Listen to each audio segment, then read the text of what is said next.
Olá pessoal, vamos para a nossa aula de filosofia, continuando o assunto sobre a deontologia de Kant, ou seja, a ética do dever kantiana.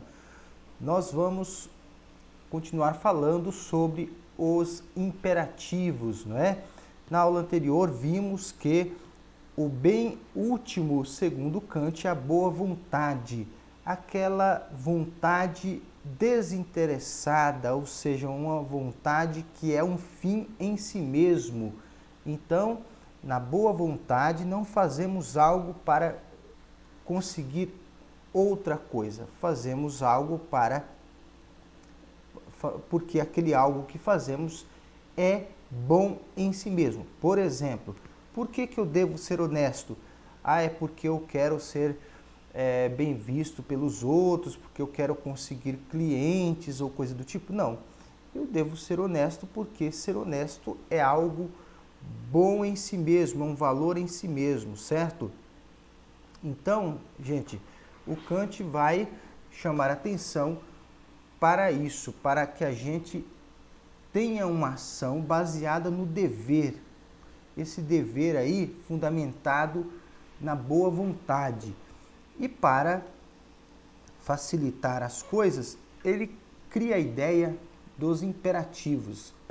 Imperativos são mandamentos da razão, ou seja, o que eu devo fazer. E aí, na aula anterior, nós falamos sobre o imperativo categórico e hipotético. Eu mostrei a diferença entre um e outro, né?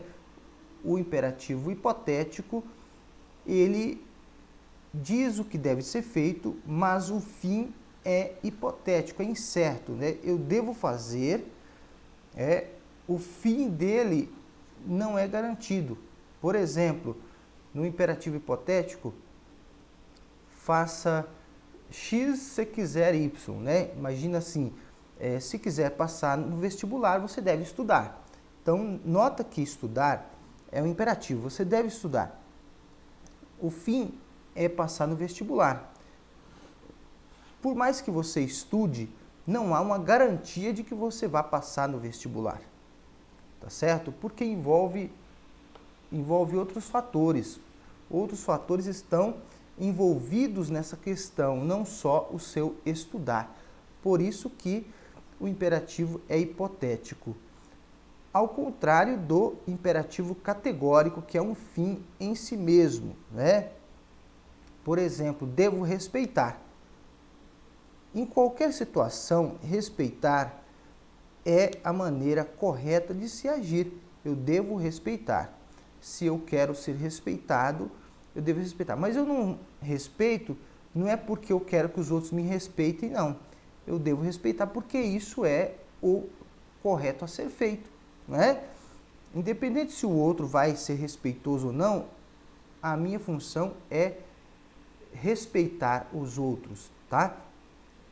Então, o imperativo categórico é um princípio racional. Se você colocar a sua razão para trabalhar, você vai chegar à conclusão de que aquilo é o correto a fazer, não é?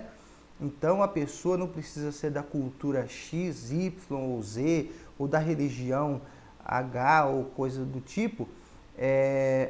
Ela só precisa usar a própria inteligência, o próprio raciocínio, o próprio pensamento, tá?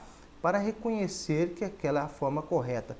Imagina o seguinte, se o ladrão pensasse, eu devo roubar, e ele usasse a própria razão dele e não os impulsos, ele chegaria à conclusão de que aquilo é errado. Ele não precisaria ter sido educado nessa ou naquela cultura, bastava que ele usasse a razão. Mas como assim usar a razão? Vamos lá então.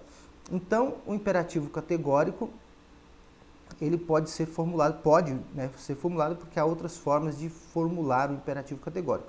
Aqui vai uma delas, né? Age apenas segundo uma máxima tal que possas ao mesmo tempo querer que ela se torne uma lei universal. Ou seja, você deve agir, aqui está o agir, tá? Você deve agir apenas quando o que você está querendo fazer possa se tornar uma regra aplicada a todos, inclusive a você. Imagina que o ladrão chegue e ele queira um carro, não é? E ele diga, bom, se eu quero um carro, eu vou roubar o carro de alguém. A pergunta é, será que o ladrão aplicaria isso a ele mesmo? Ou seja, toda vez que alguém quiser um carro, poderá roubar o meu carro? Provavelmente não, né? Porque senão ele estaria numa contradição enorme. E se ele usasse a razão, ele veria que esse raciocínio dele não pode ser aplicado a todo mundo e a ele também. Então, logo, ele diria, não, isso não está certo. Então, se não está certo, não devo fazer. Se ele quer agir de forma correta, ele não deve seguir essa forma de raciocínio egoísta. Ele deve agir de uma maneira tal que essa regra possa ser aplicada a todos, inclusive a ele, não é? Então, no imperativo categórico, o primeiro passo é criar essa máxima, né? Ou seja, vamos imaginar aqui sobre o fato do respeitar, né? Devo respeitar? Sim, devo respeitar. Então, ele criou a máxima. Depois, ele universalizou essa máxima. Assim como eu quero ser respeitado, todos os outros também querem ser respeitados, né? Então, se ele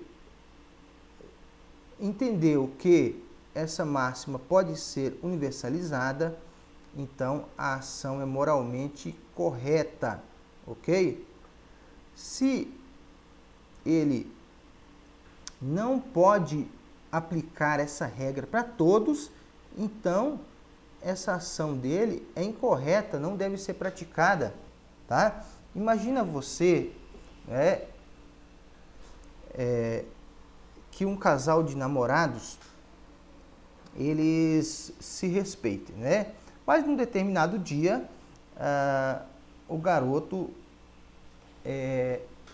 se viu numa situação em que ele teve que decidir, porque uma garota queria sair com ele, mas ele está namorando, ele tem um compromisso com alguém. E aí tem uma garota querendo sair com ele. Ele vai ter que, nesse momento, decidir se ele vai trair ou não a namorada dele. A primeira coisa que ele deve fazer é descobrir a máxima, ou seja, devo ou não devo trair? Né? Se ele disser devo trair e ele tentar universalizar a máxima, ele vai dizer assim como eu devo trair, todos os outros devem trair. E no caso, até a namorada dele deve trair ele. Se ele achar que isso não vale, ou seja, eu gostaria de trair minha namorada, mas não gostaria que a minha namorada me traísse, então essa ação dele é incorreta, tá certo? Agora, se ele entender que isso é o que todos os casais devem fazer, trair uns aos outros, então ele vai achar essa ação correta, ele vai considerar correta. É óbvio que isso não tem fundamento, não é? Porque se o objetivo de ter uma vida de compromisso em casal é justamente você não ter relacionamento com outras pessoas, então não tem sentido você criar uma regra que vá contra isso, né? Não teria por que você querer viver em compromisso com alguém. Então quebra a própria noção de compromisso. Se eu vou trair essa pessoa, então quer dizer que isso não é compromisso, tá? Então vamos lá. Age segundo uma máxima tal que possas ao mesmo tempo querer que ela se torne universal, ou seja, aplicada para todos e aplicada para você também. Vamos ver um caso aqui, né? O caso da falsa promessa, de acordo com o pensamento de Kant. Fulano está atolado em dívidas. Amanhã vence a prestação do carro e a mensalidade do aluguel. Como não tem dinheiro para pagá-las, decide pedir dinheiro emprestado ao seu melhor amigo. Mas fulano tem consciência de que não terá condições de devolver o dinheiro tão cedo. Por outro lado, sabe que, se não prometer pagar em um prazo definido, seu amigo certamente não vai aceitar emprestar a quantia necessária. A despeito de alguma indecisão inicial, fulano pede empréstimo e recebe o dinheiro. Então, notem aqui que, segundo Kant, esta ação não é moralmente válida, uma vez que, se ele não tem clareza de que pode cumprir a promessa, ele não deve fazê-la, né? Então, esse amigo aqui não é tão amigo assim, né? Já que ele sabe que não vai conseguir cumprir a promessa, ele não deve fazê-la, tá certo?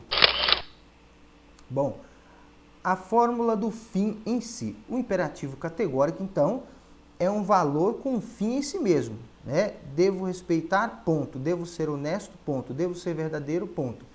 Não devo ser verdadeiro porque os outros, para os outros gostarem de mim ou coisa do tipo, né? Então vamos para a fórmula do fim em si.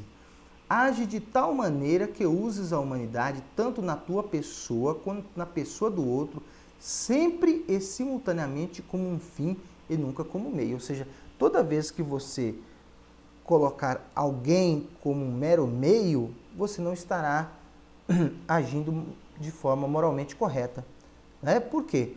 Porque da mesma forma que você não quer ser usado como um meio, você também não deve usar os outros como meio.